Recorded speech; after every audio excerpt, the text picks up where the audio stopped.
David Harel, my guest now, spent 23 years in the Israeli Security Agency in counter-terror roles and also headed international relations in its security division. He's now at Sero Security. Good evening, David. Thanks very much for being Good evening, with me. Nori. Good to be So in this 55-page report, French report, we see details about how it's well-planned, about encryption, about targeting soft targets.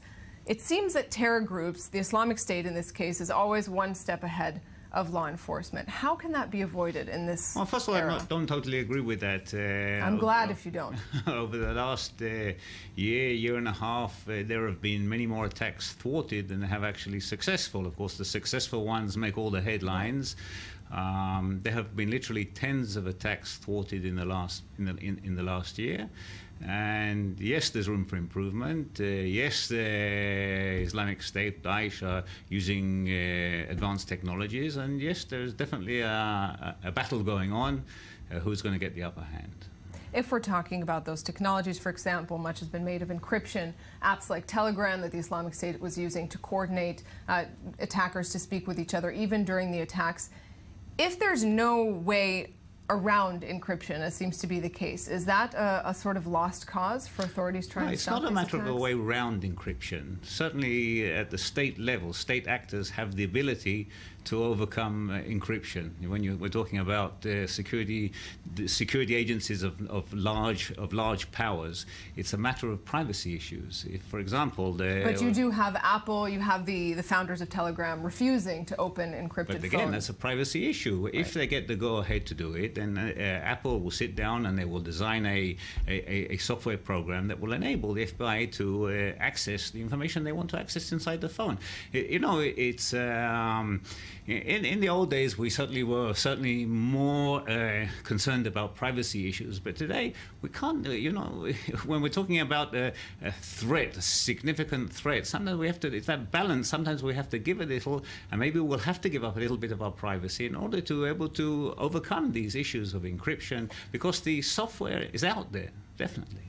Going back for a moment to 9/11 as sort of the classic example of a failure of communication between security agencies, between different bodies. Here in Europe, we have an issue of several different countries, different security agencies, a migrant crisis with thousands of people crossing borders.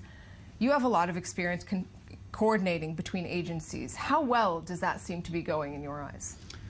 Well, let's have a look at the size of the problem. We're talking about over 2 million immigrants have come into Europe, Western Europe, over the last 2 years. Over 1 million have gone into Germany. The Germans themselves admitted that 130,000 immigrants have gone missing. Now, even if only one small, minute fraction, 0.01% right, as you of said the 2 before, million only one attack needs to could succeed. be 2,000 operatives that belong to Daesh. So definitely there's going to be a need to improve cooperation.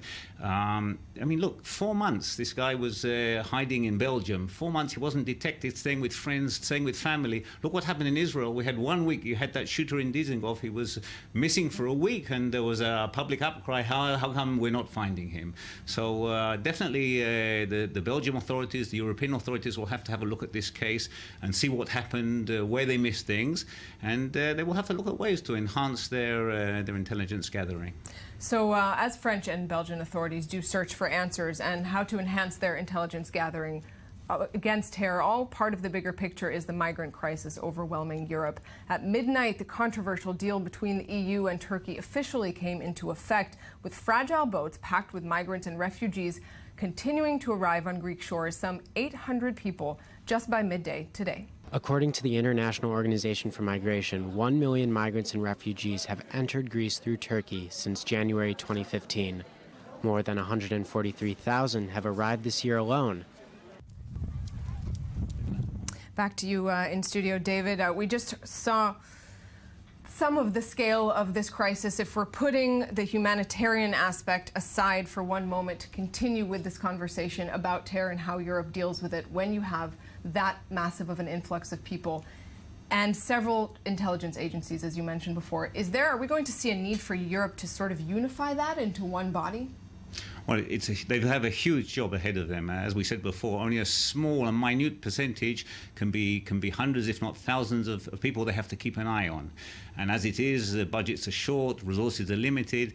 Perhaps one of the ways they can get more value is look at a way of having not just more international cooperation, but maybe having like a Europol, you have a European police. Maybe you need an overall European intelligence agency that dealing with this specific issue. But that's a big change, and they'll have to consider that carefully. A lot of these changes require a change in culture almost, alongside a change in security and coordination. David Errol, thanks very much for this. Thank you.